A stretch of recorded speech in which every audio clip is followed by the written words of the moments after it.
అవసరం మనిషితో ఎంతటి తప్పునైనా చేయడానికి ప్రేరేపిస్తుంది. ఇలా అవసరానికే కొందరు దొంగతనాలు చేస్తారు. ఇళ్ళు, షాపులు, బ్యాంకుల్ని అదును చూసి కొల్లగొడతారు.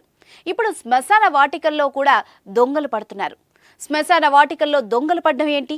అయినా శ్మశాన వాటికలో దొంగతనం చేయడానికి ఏముంటుంది అని అనుకుంటున్నారా? అక్కడే ఉంది అసలు విషయం. అన్ని రకాల చర్మ సమస్యలకు శాశ్వత పరిష్కారం ఈ శ్రీత 9281458181.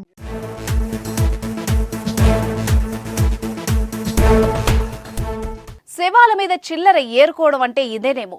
చచ్చిపోయిన మనిషిని కూడా వదలకుండా దోచేస్తున్నారు. చనిపోయిన శవం దగ్గర ఏముంటుంది? బూడిద, ఎముకలు తప్ప అని మీరు అనుకోవచ్చు. ఆ బూడిదను వదిలేసి ఎముకల్ని ఎత్తుకెళ్లిపోతున్నారు కేటుగాళ్లు. చనిపోయిన మనిషి దగ్గరకు వెళ్లడానికే భయపడతాం.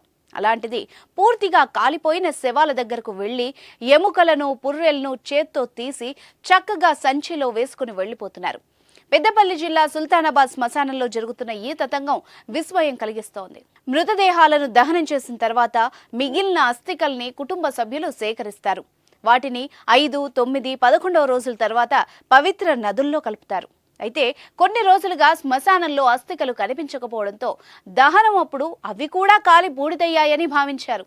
కానీ ఎముకల్ని దొంగలెత్తుకెళ్లి ఉంటారని ఊహించలేదు. అయితే ప్రతి శవం ఎముకలు లేకపోవడంతో అనుమానాలు మొదలయ్యాయి. శ్మశానాల్లో ఎముకలు మాయమవుతున్నాయన్న విషయం అర్థమైంది. ఈ క్రమంలోనే శవాల్ని కాల్చివేయగా మిగిలిన ఎముకల్ని పోగు చేసుకుని వెళ్లిపోతున్న 2 యువకులు శుక్రవారం స్థానికులకు చిక్కారు.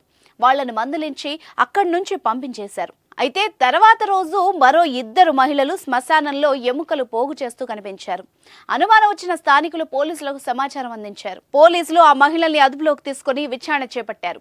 ఎముకల్ని ఎందుకు దొంగిలిస్తున్నారు, వాటిని ఏం చేస్తున్నారు అన్న కోణంలో ఆరా తీస్తున్నారు.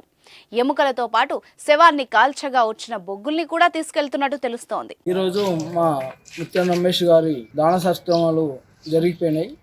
ఆ బొక్కలు ఈరోజు వచ్చి మళ్ళీ లేడీసు వాళ్ళు ఎవరైతే వచ్చిర్రో ఎందుకు తీసుకుపోతారు రమ్మని చెప్పేసి మేము అడిగితే, మేము ఇలా బంగారం ఇట్లా పెడతామని చెప్పేసి తీసుకుపోతాము అని చెప్పేసి అడిగిర్రు. పొద్దున చెప్పినాం, ఆల్రెడీ పోలీస్ వారికి అప్పచెప్పినాం. మళ్ళీ ఈరోజు మళ్ళీ వాళ్ళు వచ్చి మళ్ళీ తీసుకెళ్ళడానికి ఛాన్సెస్ చూసిర్రు. మళ్ళీ ఇంకా వేరే వాళ్ళవి కూడా చూసిర్రు.